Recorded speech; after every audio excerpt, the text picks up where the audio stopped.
Gospel.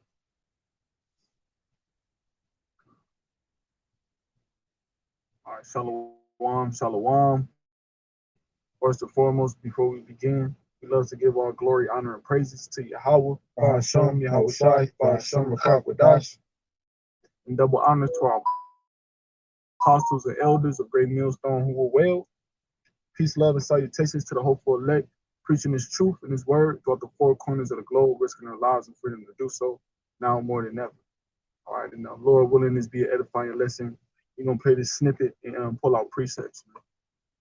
Asking a simple question, and that is, why do the young men appear to be drawn to other religious movements like the Hebrew Israelites? Asking a simple question, and that is, why do the young men appear to be drawn to other religious movements like the Hebrew Israelites? And so on and so forth. 2 and 30, I think it is. But he said, why are young men, African American man, graduating towards other religions such as Hebrew Israelites? Well, it's the spirit of the Lord. It's Ezekiel the 37th chapter. You feel me? It's the dry bones coming together and waking up. It's Revelations 11 and 8, ain't it? You talking about what scripture you talking about? Spiritual Egypt and oh yeah, I could grab it if you want me to. Oh, you want me to get that? All right. This Baruch chapter 2, verse 30. I'll start at verse 29. It says, "If ye will not hear my voice," Israelites. And so Salakia. Baruch chapter 2, verse 30. For I knew that they would not, Salakia, verse 29. If ye will not hear my voice, surely this very great multitude shall be turned into a small number among the nations where I will scatter them. For I knew that they will not hear me, because it is a stiff-necked people. Talking about our people. But so all this time, we ain't been knowing who we was. A lot of times because of the Christian church. When you go to the Christian church, you're supposed to get some type of wisdom and knowledge, because the scriptures say the priest's lips should keep knowledge, and then the other scriptures say, I will give you pastors according to my heart that'll feed you with knowledge and wisdom. You feel me? But the so-called leaders of our people are dumb dogs who only do it for greed and gain, man, and wealth, man. They don't do it sincerely to feed the sheep.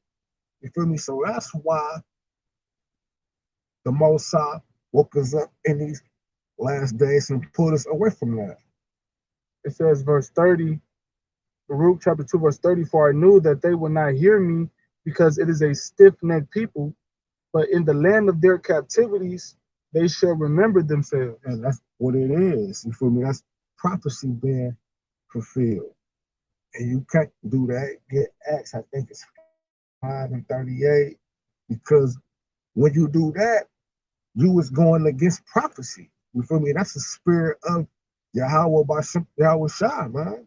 The spirit of Yahweh Shai. It's a testimony of prophecy. So when you fight against prophecy, you really fighting against Yahweh by Yahweh Shai. Acts 5 and 20. 38. This is Acts chapter 5, verse 38. And now I say unto you, refrain from these men and let them alone. Refrain from us, man, and leave us alone, man. You feel me? For if this counsel or this work be of men, it will come to naught. Just like all the other so-called movements. You feel me? Because he say, why do they go to other religious movements? You feel me? If this thing was of man, it'll come to naught. So just leave us alone. After we get this, get Titus 3 and 10 on your phone and go into the word heteric. It says Acts chapter 5, verse 38. 9. But if it be of Yahweh, ye cannot overthrow it. Least happily ye be found even to fight against Yahweh. So if it's of man, just go ahead and leave us alone, because this go fall to shambles anyway. But if it's of Yahweh by Yahweh shot, it ain't nothing you can do about it. You feel me? Nothing at all. And if you do try to go against it, then you find yourself fighting against your own maker, your own creator. You feel me? But what can the act say to the person that's using it? What can a potter say? I mean, what can the clay say to the potter? You feel me? You can't speak against Yahweh Bahashim, Yahweh Shah. This is Titus chapter 3, verse 10. A man that is a heretic, after the first and second admonishment, reject. And y'all try once, y'all try twice. You feel me? Just leave us alone if you think this is us, but really, this is y'all on the flip side. You feel me? And I'm gonna go into the word heretic in the Strong's definition.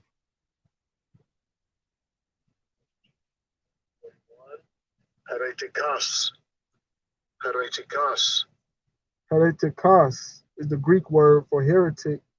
It says fitted or able to take or choose a thing. It says schematic, facetious, a follower of a false doctrine. A follower of a false doctrine. So if you think we follow us a false doctrine, what it say? It says a follower of a false doctrine. Read the scripture. Oh, sorry. So if you think we a follower of a false doctrine, it says a man that is an heretic. A man that is a follower of a false doctrine, or what you think is a false doctrine, after the first and second admonishment. So after you try to talk to him once or twice, reject. Just go ahead and reject this, man. And we reject you on the flip side because we got the truth. You feel me? I got a quick precept for you. This is Romans chapter 11, and I'm gonna start at verse 7. Get it in your phone so you can go into the word. Elect. Romans chapter 11, verse 7. It says, what then Israel have not obtained that which he seeketh for? That's the truth. Because Israel been seeking the truth. We've been seeking some type of spiritual food because we've been drained. Right. For all these years, we've been drained, man. And that's why Jake be always, hopping from religion to religion. 1 minute it's Christianity, next minute it's Islam, next minute they give up hope and they want to be atheists because they looking for the truth. Yeah. It says, Israel hath not obtained that which he seeketh for, but the election hath obtained it, and the rest were blind. So Israel have been seeking for something, but they couldn't find it. But the election have found it, which is the truth, the knowledge, and the wisdom, and the spirit. But the rest were blinded. This is the Strong's definition for the word elect. Strong's G 1589. Eklage. All right, it says a thing or person chosen of persons God's elect. It says the act of God's free will by which before the foundation of the world. Before the foundation of the world, this is talking about the elect. So before what? Before the foundation of the world. Now let's break this down slow. What do that mean? Before anything was created, okay. It says he decreed his blessings to certain persons. Oh, so before the world was even made, he had the blessings created for certain persons, huh? It's the act of picking out, choosing, the decree made from choice by which he determined to bless certain persons through Hamashiach by grace alone. So before the world was even created, it was already chosen for these people to get the truth, to get the knowledge, to get the kingdom, man. The elect. It says, verse 8, Romans chapter 11, verse 8. So that's why you see people breaking off and choosing the Hebrew Israelites, because the elect is coming about the Hebrew Israelites, where they coming up out of them false Israelites, and so on and so forth. Let's say verse 8, according as it is written, Yahweh hath given them the spirit of slumber, eyes that they should not see, and ears that they should not hear until this day. And that's the reason why, once again, Jake is running to all these false doctrines, because the Lord have darkened their eyes from this truth, which is the light. That's all right. So I got another precept, unless you want to keep playing that. All right, this Matthew chapter 24, verse 30, verse 31. It says, and he shall send his angels with a great sound of a trumpet, and they shall gather together his elect from the four winds, from one end of the earth, from one end of the heaven to the other. It said, now learn, Salaki. Yeah, that is basically the point, that the Lord gonna gather his elect, because the point, the reason why the elect was chosen out of everybody else was to bring the truth back into the world, was to do the will of the Heavenly Father. And for that exact reason, that's why the elect is going to be saved, because they have the wisdom. The elect has the knowledge that they're going to be saved by. But everyone else doesn't have, the true understanding of these prophecies, the breakdowns, or even the real name of the Lord. So when these prophecies start to come to pass, they're going to fall by the sword. They're going to fall by famine. They're going to fall by everything. The Israelites, and so on and so forth. What can be done, in your estimation or in your opinions, that can draw young men, African American men in particular, to Christ? Man, can you African American man already is in Christ. You feel me? What can be done? What you got, man?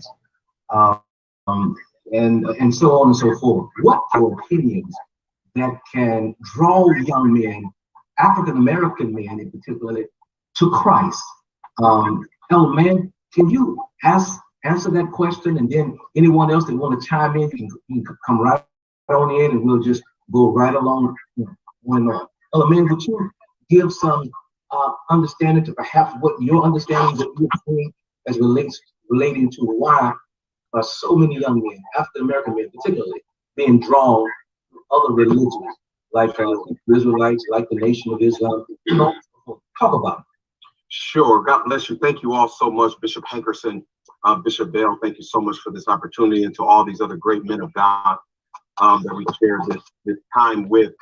That is an amazing question, and I believe as we look to move forward in the church, I think that's the very thing that is hindering us, because the church itself comes off as a stagnant entity, and so I believe that John 7:38, because he said, I believe that the church has become a stagnant entity. You feel me? Stagnant means you ain't moving. You feel me? You at a standstill. John chapter 7, verse 38. He that believeth on me, as the scriptures have said. They believe on Jesus the Christ, a so-called white man. The true believers is going to believe in truth and the spirit, as the scriptures have said. Out of his belly shall flow rivers of living water. Meaning out of his mind, out of his spirit, you feel me? The spirit is going to flow. It ain't going to be stagnant. So that's another reason why. Comes off as a stagnant entity. And so I believe that the church must get back to being a movement. I just don't believe that nowadays that people want to join a church in the typical fashion that is, in the older way, but they want to get involved with the movement. All right, this is Acts chapter 4. Oh, so lucky that's not it. It's not just the Hebrew Israelite movement, it's all these movements, the Me Too movement, the LGBT movement, all of these things are gathering people. It's because it is a movement, and the church itself, it comes off as a stagnant entity. And so we have to be a part of something and present a movement that is impacting families, impacting lives, impacting things that are affecting our community, affecting our generation, and then introducing the love of Christ through the movement. If you look at Jesus, Jesus was a movement. He wasn't a standalone entity when he was moving forward. And I'll say one more thing, and I'll open it up. I believe this is important, that the church itself, I believe we have to be active and be public about our ability to foster. Because he was talking about nobody wants to join the church, but this is the reason why. This is Acts chapter 17, verse 24. It says, Yahweh that made the world and all things therein, seeing that he is Lord of heaven and earth, dwelleth not in temples made with hands. And that's exactly what the church is. The church is just a temple that's been made with hands, where a lot of adultery, a lot of fraud, a lot of wickedness goes on within those church houses, man. All right, and it's really just a business. It's all just for money, for filthy lucre's sake.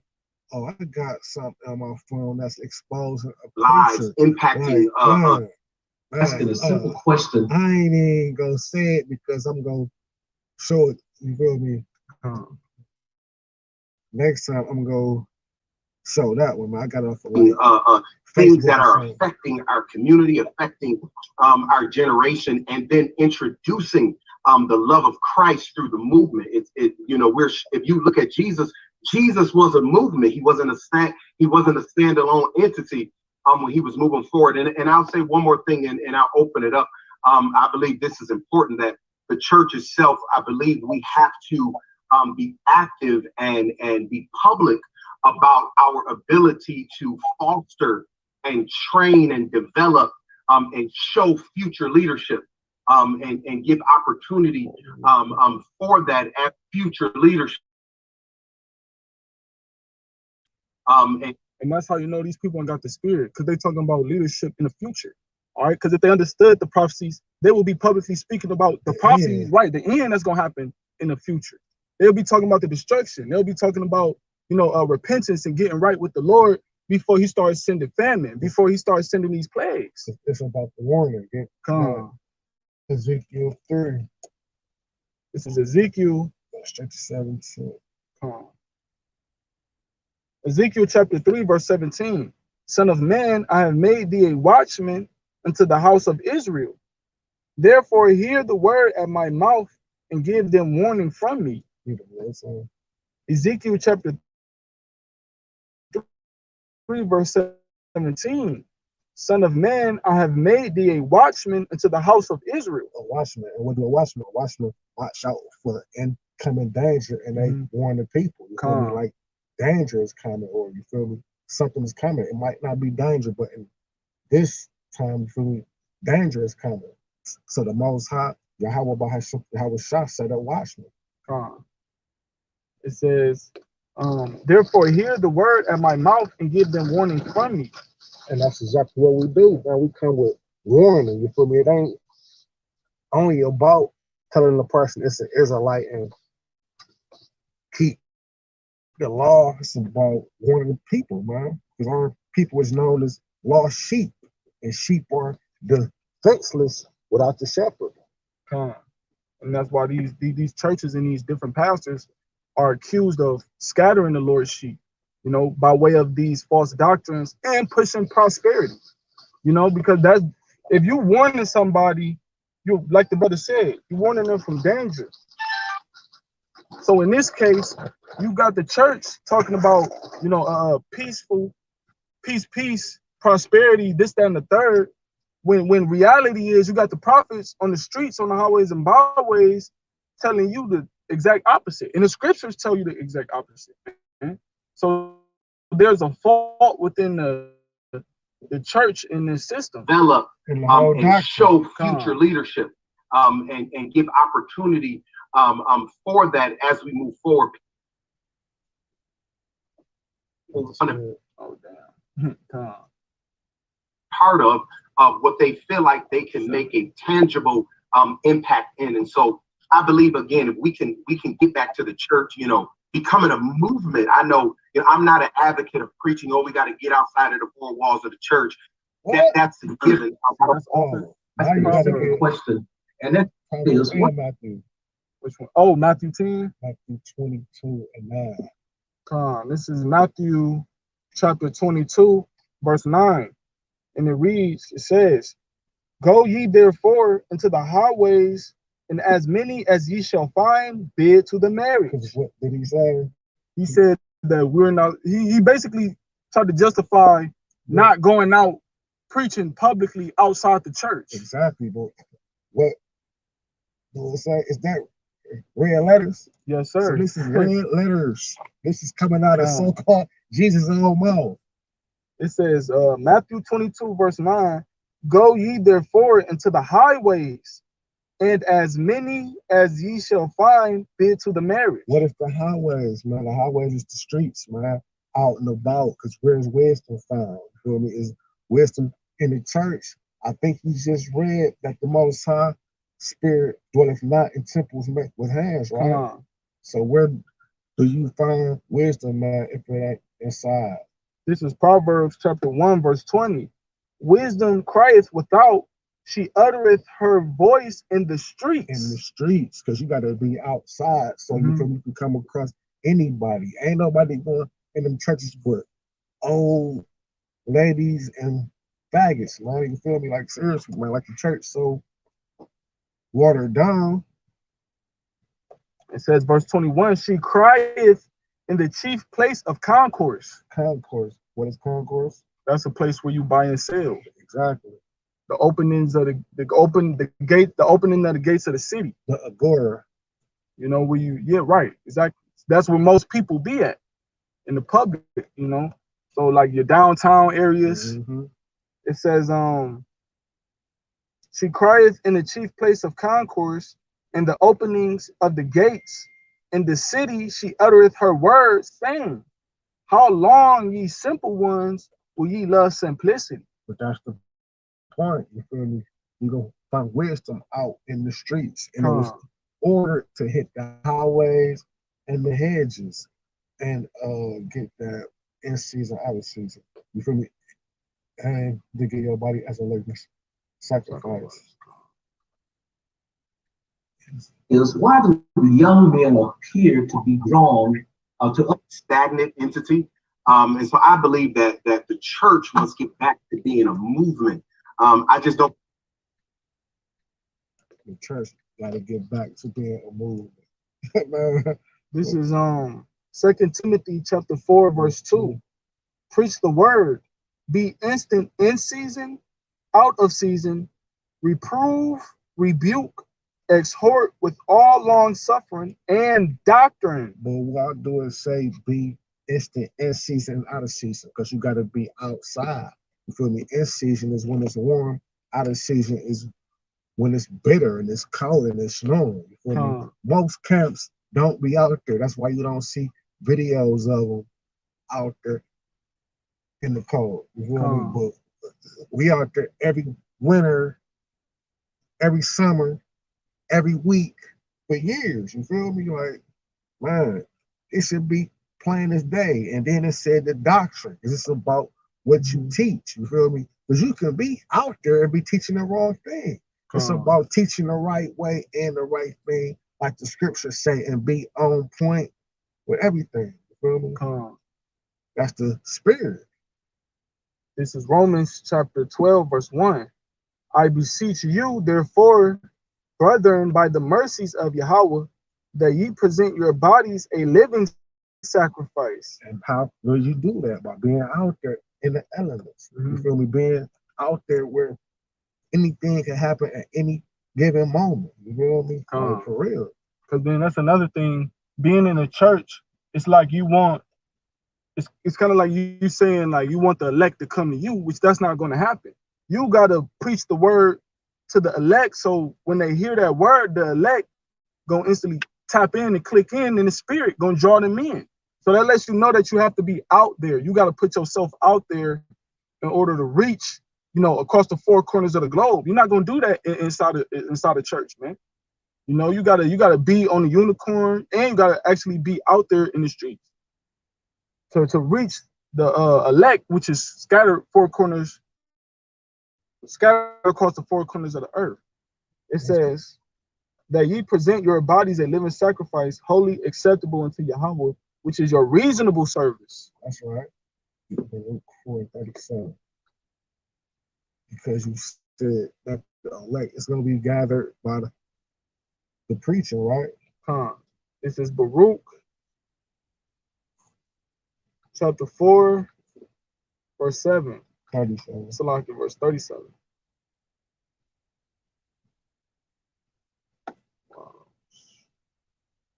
Salaki, bear with me. Yeah, that be tripping sometimes.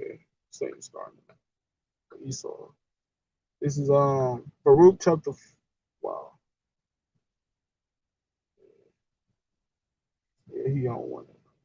Baruch 4 and 37.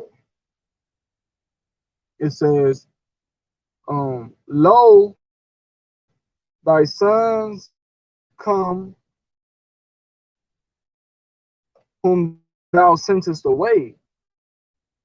They come gathered together from the east to the west by the word of the Holy One. So they come gathered by what? Because it's all about them sons. That was that certain number that was bent into the marriage. Because the story to piece together is beautiful. You know, be like it's a marriage. Which brings that precept in Matthew, the 24th chapter I brought out earlier, full circle, because it's talking about the gathering of the elect. I'm gonna go back in Matthew, the 24th chapter, but I'm gonna read. No, I ain't gonna read that. I ain't gonna read verse 30. I'm gonna read verse 24. It's Matthew chapter 24, verse 24. For there shall arise false Hamashiachs and false prophets, and shall shew great signs and wonders, and so much that if it were possible, they shall deceive the very elect. If it were possible. But it ain't possible because the elect go hear the word and wake up. And go hear that right doctrine, that right song, because it's a song, you feel me? The scriptures say that we gonna sing a new song. You feel me? And this is the new song. You feel me? The new tune, the new way of life. The scriptures say, I have piped unto you, but they have not danced.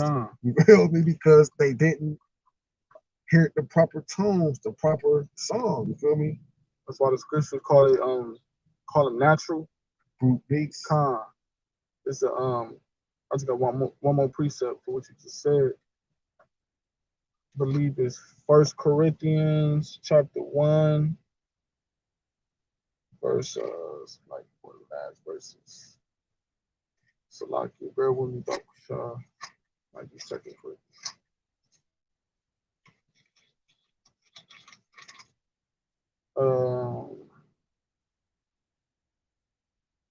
Yeah.